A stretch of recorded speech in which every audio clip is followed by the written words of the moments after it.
Hi mga Mamshi Marian here signing at our channel. Let's study God's Word. Ang daily hope natin today is, thank God in advance for your breakthrough. So sabi ni Pastor Rick Warren from 2 Chronicles 20 verse 21. The king appointed singers to walk ahead of the army, singing to the Lord and praising Him for the holy splendor. This is what they sang. Give thanks to the Lord. His faithful love endures forever. So instead of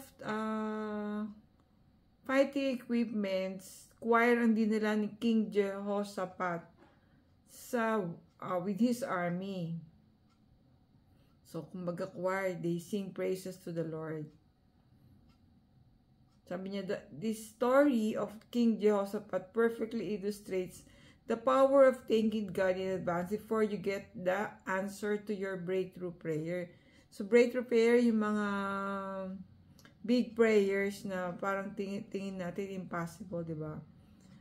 When faced with an attack by 3 enemy armies, Jehoshaphat had an unusual battle strategy. The king appointed singers to walk around of the army, singing to the Lord and praising Him for His holy splendor. So, nag-praise song si King Jehoshaphat.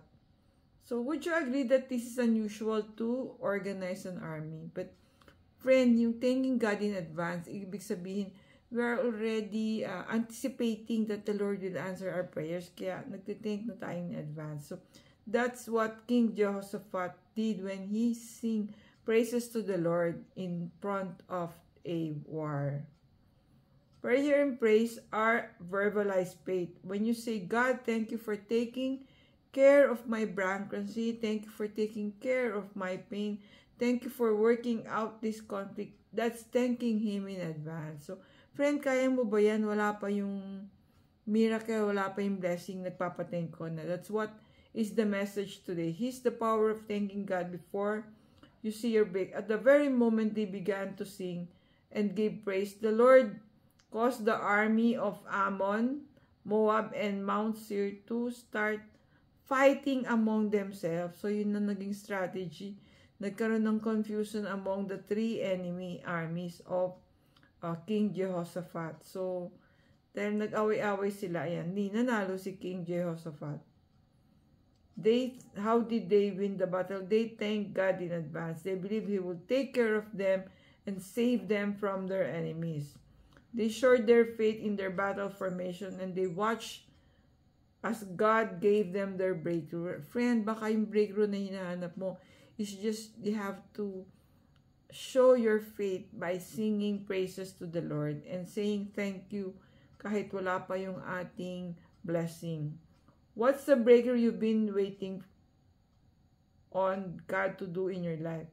How long have you been waiting? So, friend, para mabigay sa atin, you have to define what we want. Baka minsan kasi, we do not know what we want, that's why we're not getting it.